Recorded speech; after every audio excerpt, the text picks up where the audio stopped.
Hai pemirsa, kembali lagi masih di Hai Indonesia, berbagi cerita dan berita untuk Indonesia lebih baik pastinya.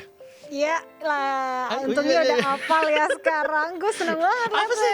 Iya, gue nunggu-nungguin ini dia Enggak. masih di Mata Milenial Indonesia TV, Mata Tanya Indonesia. Ini ada apa sih Nuka? Ngetes-ngetes gitu? guys, ini jangan bilang-bilang ya sama orang nih. Ya, ini antara kita aja ya. Jangan, Saya denger pelan-pelan. Cerita dong. Iya, dia tuh kan masih lupa sama tagline-nya. Gimana cerita orang dia denger gue ngomong ya kan. Balik lagi sama kita berdua. Yap. Kita kembali lagi di Hai Indonesia dan seperti yang tadi saya udah bahas, kita bakal ngebahas hal yang saya dan Nuka banget. Iya, Side hustle. Jadi ini side hustle tuh hustle itu kalau bahasa Inggrisnya saya nggak, sambil saya Google ya. Coba apa sih? Arti hustle sebenarnya. Iya. Jadi yang saya tahu itu tuh kayak apa ya? Gerabak gerubuk arti positif hustle itu. Adalah Jadi arti hustle itu, kalau dibahasakan langsung mendorong dengan cepat, bukan. ini istilah untuk menyebut aktivitas Atau- sesuai passion. Iya, atau semangat yang meluap. Makanya saya bilang Kerja sampingan gitu Iya, bisa dibilang. arti langsungnya adalah kerja sampingan. Kerja Ini sampingan. yang saya bilang gerabak gerubuk tapi positif. Iya. Biasanya ini di pekerjaan yang di luar pekerjaan utama. Iya, cuman kalau saya rasa semua yang saya kerjakan jadi side hustle. Semuanya ya. Semua dengan semangat itu. Pekerjaan kantor harian, pekerjaan sampingan, semua. Iya. Semua saya kerjakan dengan sehat. Tapi kalau Nuka sendiri, menurut Nuka pekerjaan utama Nuka tuh apa? Gue kayak lu sih sebenarnya. Nangkapnya jadi semua side hustle gimana dong? Tapi coba kalau saya paksakan kantoran pekerjaan utama saya. Hidupnya semuanya hustle-hustlean gitu kan. Hustle dari sana pindah ke sana, besok kemana lagi gitu. Tapi apa aja kalau boleh dibahas, apa-apa dan apa aja? Bidangnya sih sama. Presenter, MC, Iya, bidangnya itu. model. Bidangnya sama. Nggak deh, kayaknya gue pensiun masalah itu. Sudah nggak pede saya. Oh gitu ya, oke. Jadi itu aja. Iya, saya juga kurang lebih gitu. Saya kalau seharian kan, Di bidang yang sama tapi Saya- instansinya beda. iya oke. Kalau saya kan seharian kantoran. Terus kalau udah banyak tuh side hustle-nya. Kayak gini ya. Ini presenter nih, MC belum. MC, Cocok. ngisi suara. Iya, dubbing gue juga Iya, ambil. terus kalau lagi nonton YouTube suka lihat iklan saya kan. Iya. Lihat dong bapak yang satu ini, Bu. Kalau kalian nggak pernah lihat dia di iklan berarti Anda kurang gaul, guys. Tapi kalau di iklan ada rambutnya, guys. Ada yang nggak ada loh. ada juga yang nggak ada. Ada yang. Dan nanti gini, gila Ditan pakai wig anjir. Pokoknya apa aja deh, yang penting duit. Kalau buat saya tuh side hustle itu apa aja selama legal, yang penting duit gitu kan. Halal deh, selama halal. Halal dan legal akan saya lakukan. Tapi Saya kerjakan sebisa mungkin. sebisa mungkin ya. Tapi side hustle Nuka paling aneh apa? Paling Paling aneh. aneh. Alhamdulillah nggak ada yang aneh-aneh sih. Nggak ada ya. Nggak ada. Emang kamu pernah? Pasti pernah nih. Soalnya nanyanya kayak gitu pasti mau cerita diri sendiri nih. Pernah dulu nempel ini. Jadi saya kerja di radio kan. Terus kan ya sebenarnya itu kerjaan utama. Terus salah satu pekerjaan kan jadi reporter. Itu dulu zaman dulu tuh ada pentas seni SMA. Iya. Terus kita konvoy naik mobil radio gitu Iya, kan, iya, belakangnya iya. mobil belakang Iya, SMA. Zaman iya. dulu mah nggak macet, santai. Iya. Zaman bener. dulu. Kayaknya udah tua banget ya milenial. Nah itu jadi salah satu tugasnya adalah ini, ngebantuin nempelin poster. Astaga, Iya, jadi zaman dulu kan Satpol PP belum banyak ya. Jadi kalau kita nempel poster bebas. seminggu lah, 2 minggu dapet. Iya. Kalau sekarang 2 hari dicabut paling tuh bos. Parah sih. Udah jadi Iya. nempel poster aja di pinggir jalan asal tembok, tempel poster. Tapi kalau saya hustle kamu yang paling berkesan mungkin? Main iklan. Oh, iya. Iklan tuh udah ini, tapi duitnya lumayan. Wah itu dia. Itu dia. Meskipun kadang kalau pas kerja di ya tantangan pekerjaannya kan Terus langsung beda-beda gini, kan. Ajak-ajak dong keluar dong. Cik gitu. Meskipun tantangannya kadang agak malu. Aduh kok saya bodoh bener nggak bisa gitu ya. Cuman ya udah. Kalau udah hari H pasti dapat duit ya. Jadi di mindsetnya kita dibikin kayak gitu aja Iya, ya. apapun yang terjadi Iya. nih udah pasti jadi nih, dapat. Udah pasti jadi nih, duit tuh bakal di tangan nih gitu. Iya, Gitu. iya. Oke, kita bahas lagi mengenai istilah hustle. Jadi belakangan itu jadi tren. Keren banget di kalangan milenial ya. Iya, karena milenial kan bisa jarak jauh kerja dan segala macem. Banyak juga kan, apalagi kalau milenial sekarang, maksudnya mereka kuliah juga sambil ada kerja sampingan juga buat cari uang tambahan. Kalau zaman dulu tuh inget banget kerjaan sampingan yang standar buat mahasiswa tuh desain. Tapi kalau sekarang banyak kayaknya. Nah, kalau dari sekarang, fotografi bisa. Fotografi, ngedit, desain, dan itu semua bisa dilakukan secara remote, secara jauh. Iya, betul. Bahkan bisa nyari klien dari luar negeri kalau sekarang kan. Bener banget. Jadi nggak mesti yang harus selalu ngikutin jam kerja atau apa gitu kan. Ini kalau menurut penuturan dari Andrew Nugraha Petty, Associate Manager dari Caliber. Dia ini mengatakan bahwa yang namanya side hustle itu adalah kegiatan atau pekerjaan sampingan yang dilakukan sesuai minat. Sesuai minat. Ini side hustle memiliki tujuan untuk memenuhi kepuasan pribadi dan membentuk nilai baru dengan harapan apa yang mereka lakukan bisa membantu orang lain dalam menyelesaikan masalah. Panjang. Kalau saya side hustle pemasukan. Iya benar. Yang penting pemasukan. Itu dulu. Gini. Yang penting itulah. Sampai nempel poster aja saya pernah. Iya kan. Teraneh gitu. Tuh ya kata dia. Teraneh. Kalau event organizer nggak aneh lah. Nempel poster tuh aneh banget. Apa sih sampai kayak gitu aja gitu gue lakuin gitu. Gue selesaiin. Gitu. Dan ada tambahannya. Side hustle seringkali merupakan pekerjaan yang disukai oleh seseorang.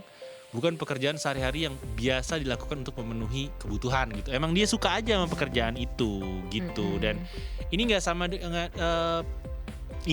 dengan side job. Kalau side job tuh masih memerlukan orang lain, ada bos, ada atasan gitu. Kalau ini enggak, ini hustle, ini langsung klien. Langsung. Ibarat kata tangan pertama. Yoi, langsung klien. Jadi nggak dipotong tuh duitnya tuh. Bersih ya. Bersih gitu. Dan bebas biasanya sih karena waktunya nggak terikat, nggak terbatas. Maksudnya jadi kayak tadi kamu bilang kan ada beberapa job tuh kayak desain, jadi bisa dipekerjakan dari rumah gitu kan. Iya, bener banget. Nah makanya kan kalau misalnya buat pemirsa di rumah nih, sebenarnya kamu bisa mulai side hustle sendiri gitu. Side hustle kamu bisa mulai sendiri. Melakukan pekerjaan freelancer bisa sendiri, sekarang udah banyak banget.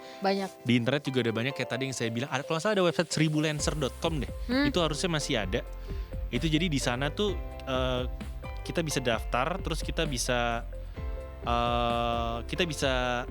abis kita daftar, kita bisa menyesuaikan kan, pas kita daftar kita kasih tahu minat pekerjaan kita apa, yang kita suka apa.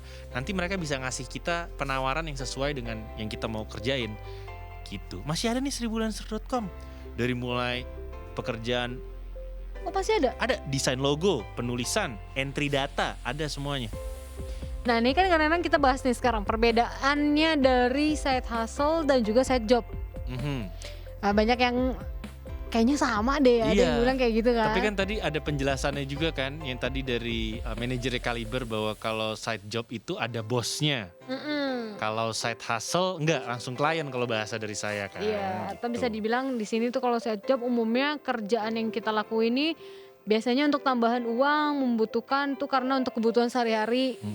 Kayak gue.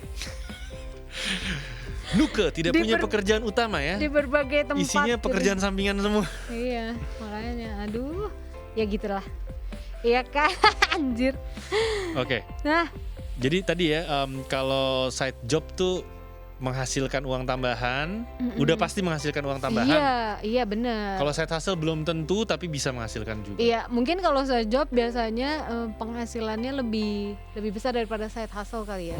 Bisa jadi. Bisa dibilang karena kan ini biasanya bisa lah untuk membantu kebutuhan sehari-hari. Ya, karena kalau side job tuh udah sistematis tuh, udah yang tadi ada bosnya lah, ada apalah, gitu. Tapi ini sebuah contoh aja nih buat pemirsa, gimana sih caranya dapetin side hustle gitu? Atau side job. Atau side job gitu kan. Ini kalau contohnya aja, misalnya pekerjaan utamanya seorang penulis. Kalau saya nggak bisa dicocokin pekerjaan utama asuransi, side jobnya begini, nggak cocok. Gitu. Sebenarnya asuransi itu mau tidak mau, kalau kata Ditan mau tidak mau ini untuk yang utama gitu. Sebenarnya passionnya tetap di industri.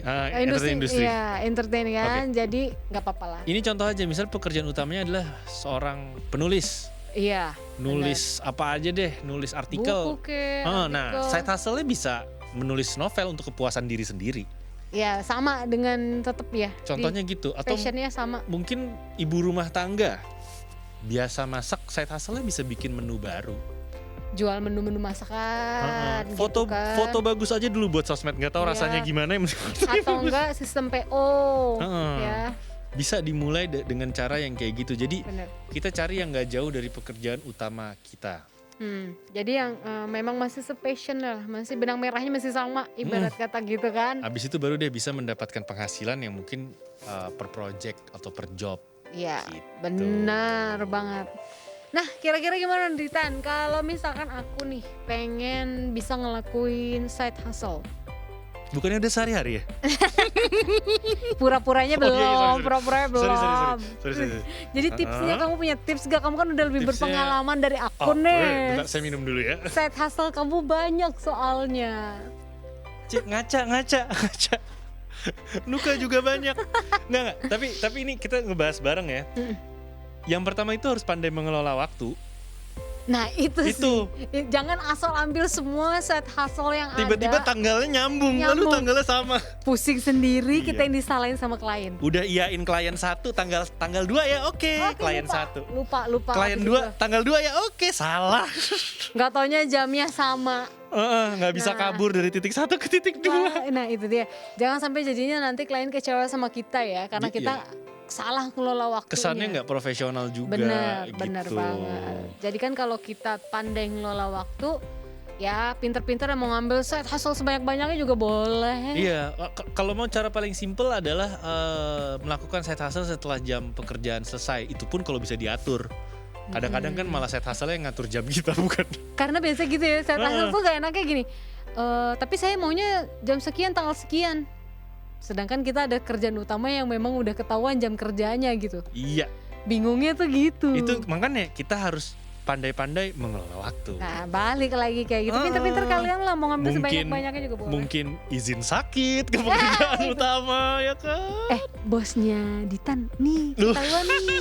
Kalau Ditan izin sakit jangan-jangan dia ngambil set hasilnya banyak nih gitu ya kan. Mungkin bisa begitu. Atau tuker jadwal masuk mungkin sama temen yang WFH, WFO itu kan juga bisa. Ya pokoknya bisa dikondisikan lah ya demi cuan.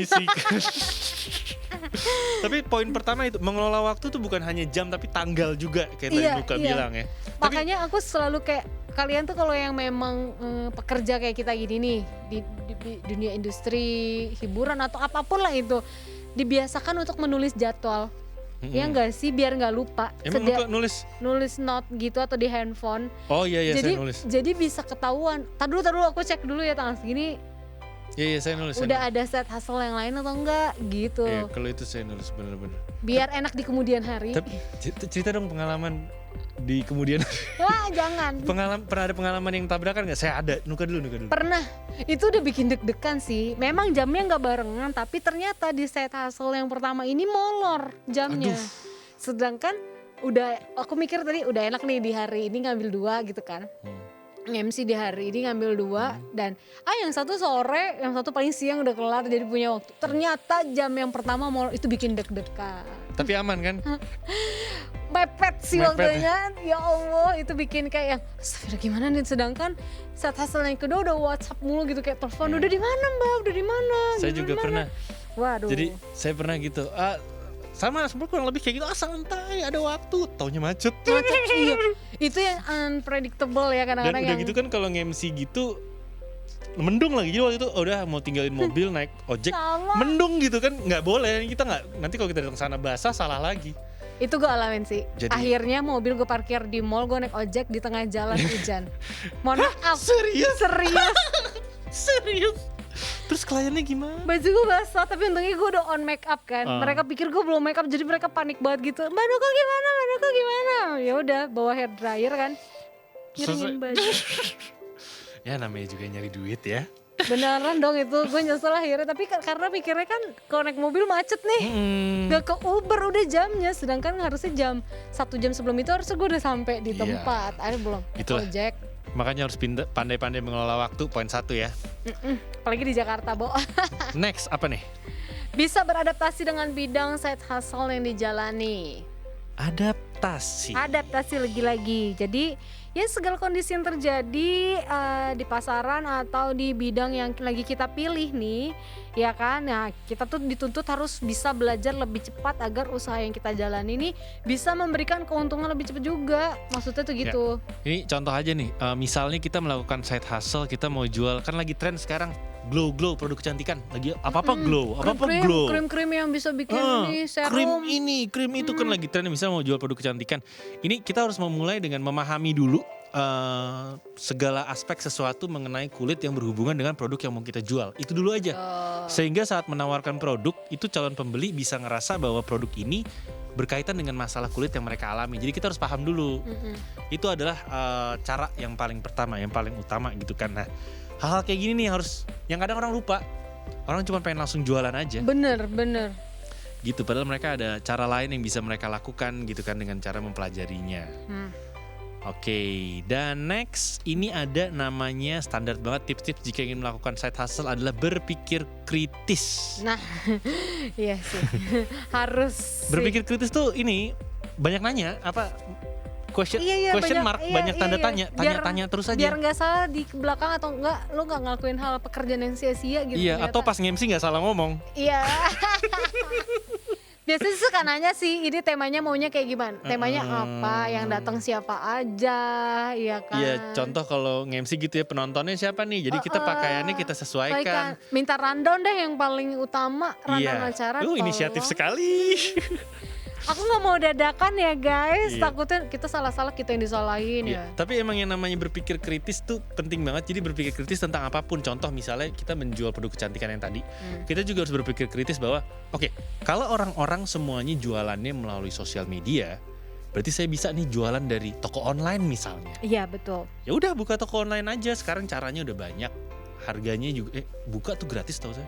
Gratis sih kayaknya kalau pas kayak jual di ada potongan pas jual. Iya, ada biaya ininya. Maksud saya bisa kayak gitu. Jadi kita harus berpikir kritis dengan cara cari jalan lain gitu loh dalam menjual apa yang mau kita jual. Out of the box lah. Ini saya ngomong kayak gampang banget padahal ngejalanin.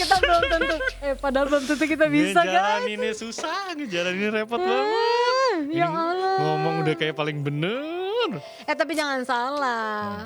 Ternyata banyak manfaatnya. Bener tadi kita kasih tips gitu. Apa nih? Ya kan. Terus side hustle tuh ternyata banyak manfaatnya. Salah satunya apa? Salah satunya nih bisa ningkatin kamu tuh biar pede. Diri.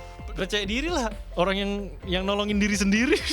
Bener. Di saat side hustle kan nggak ada siapa. Nggak ada atasan. Cuman ada kita, jadi ya pede. Iya bener. Kayak kita nge-MC kita nggak mungkin. Bos kita siapa nih mana? Nggak ada. Kita persiapin diri lo sendiri. Kita yang mengendalikan semua. Ibaratnya kayak gitu. Betul bener. Ini berpengaruh juga kalau saya main iklan kan ada castingan tuh. Nah pas casting ya udah pede-pedean kan. Ya gila-gilaan ngadu pede-pedean, ngadu gila-gilaan, ngadu keren-kerenan. Lo nggak pede ya sama aja bohong. Apalagi kalau misalnya saya paling males tuh kalau casting terus misalnya nyari seumur saya, bapak muda, wah saya nih perut agak buncit ya. Kalau botak gak? Ya itu jadi kelebihan. Itu jadi kelebihan. Terus pas saya datang ada bapak muda ganteng, ada bapak muda gemuk. Cuman saya yang bapak muda botak. Wah, jadi paling dilihat ya? Iya, jadi itu dimanfaatin gitu. Ciri khas.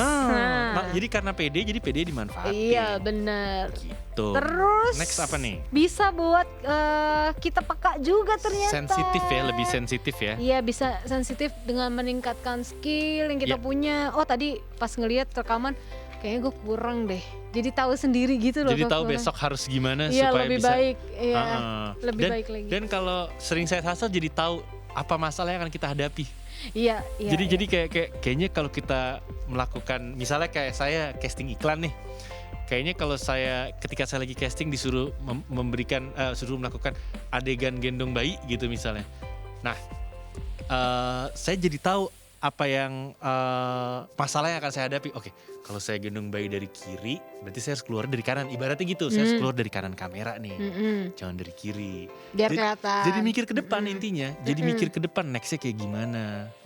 Apalagi kalau misalkan ketemu klien-klien yang kadang-kadang suka aneh-aneh atau unpredictable. Jadi besok-besok bisa lebih prepare lagi kan. Iya. Wah ini banyak maunya nih klien yang ini nih. Terus tiba-tiba dia ngubungi lagi untuk next project gitu. Oh udah belajar dari yang kemarin. Tapi paling aneh kayak gimana klien? Cerita dong dikit dong. kemarin sih MC lebih keselnya lagi yang berapa bulan yang lalu lah gitu. Di sebuah hotel besar tapi mereka nggak ngadain GR. Nggak pernah bikin event. Sedih gak lo? Sedih kan? Sedangkan gue belum tahu apa-apa nih siapa aja kayak gimana. Jadi kita yang repot nyari panitia gitu loh. Ini siapa aja nih tamunya gitu, namanya siapa, mereka jabatannya apa gitu. Iya ntar dulu.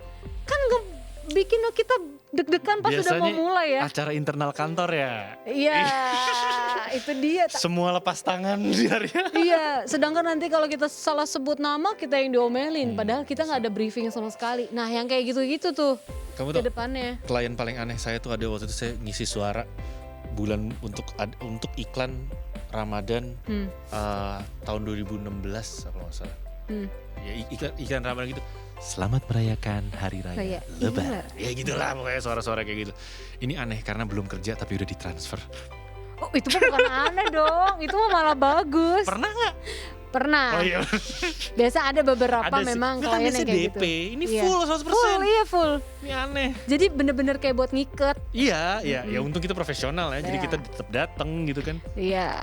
Nah itu dia, ngomong-ngomong soal bayaran, ini juga ternyata memang ya side hustle ini bisa membantu kita juga ngeraih untuk financial goal. Iya, financial goalsnya jadi tujuan. Ya, emang kalian ngambil side hustle buat apa ujungnya? Pasti kan buat tambah cuan. Tapi bener, there's nothing like earning more money to accelerate your financial progress. Earning more and more money ya. Karena emang kalau di manage dengan baik, kayak rekan saya Nuke, side hustle tuh bisa jadi main job, bisa jadi pekerjaan utama. Iya benar. Oke. Jadi bisa kita tentuin gitu kira-kira bisa diperkirakan gitu loh. Pemasukan berapa. Ya ini benar banget. Jadi ketika kita memiliki side hustle untuk meningkatkan income tambahan, maka mau gak mau kita akan memikirkan cost-nya kan. Kita akan memikirkan berapa biaya yang dikeluarkan dan berapa layaknya klien menghargai kita, berapa rate kita. Iya benar. Rate kita dalam memberikan jasa, entah mungkin jasa makanan, jasa ngisi suara kayak saya atau MC kayak Nuka kayak gitu. Dan jadinya lebih memicu kreativitas kita juga. Mau nggak mau. Iya aku jadi kayak gitu. Oh menghadapi klien yang kayak gini nih, wah berarti dari sebelumnya aku harus prepare nih, cari tahu tentang company tersebut, bikin note-note kecil. Jadi kalau ngadepin kayak kemarin gak ada GR dan gak ada apa-apa, wow ini gimana. Itu kayak yang saya bilang tuh kalau saya casting misalnya cari bapak muda, saya botak sendiri, nah saya harus kreatif gimana caranya kliennya percaya lu tuh bisa gitu. Iya kalau ada bapak ganteng, gak usah yang ganteng deh, ini yang botak aja saya gitu. Iya saya gak botak, perut buncit, itu udah ciri khas banget tuh bapak-bapak muda tuh. Yang penting saya kepilih, gimana caranya saya kepilih, saya harus melakukan kreativitas apa supaya di depan kamera supaya klien dia boleh deh, saya boleh gitu. Dapat nih karakternya gitu. Itu mikirnya udah kayak apa. Iya. Jadi enggak sih lebih kayak ke bikin ciri khas lo gitu. Iya. Ciri khas lo pribadi. Oh Ditan, Ditan tuh yang begini. Oh Nuke tuh yang kayak gini gitu. Iya, tapi kalau ngomongin tentang kreativitas juga, contoh kalau jualan makanan itu bisa juga dengan, ingat gak dulu tuh ada beberapa tahun lalu yang apapun makanannya minumnya buka. Gue langsung kok ingetnya iklan yang itu untuk gak sebut nama. Apapun makanannya harus rainbow. Bolu rainbow. Brownies rainbow. Nah itu adalah salah satu bentuk kreativitas. Cuman capek juga kalau tiba-tiba nasi goreng rainbow kan males ya. Martabak rainbow is okay lah. Cuman kalau nasi goreng rainbow, mie ayam rainbow ya enggak lah. Tapi mie ayam ada loh sempet. Serius? Iya yang berwarna-warna. Pewarnanya pakai apa? Serius bahas? Dari sayur dan buah. Kamu nggak tahu ada mie ayam yang minyak warna kuningnya pink? Pakai apa? Hijau. Kuning kan merah kuning hijau. Iya ada. Hijau misalkan mereka pakai sayur bayam. Oke saya kalah. Serius gak tahu? Enggak. Ada zamannya dulu tuh kayak yang kamu bilang rainbow itu. Jadi semua dibikin warna-warni gitu tuh ada. Iya rainbow, terus rainbow cake lah apa, terus kan sempet yang semuanya pakai keju, apa-apa cheese. Iya. Sampai geprek pakai cheese. Cheesecake ya tuh terus. Iya, ayam geprek pakai cheese, coba bayangin.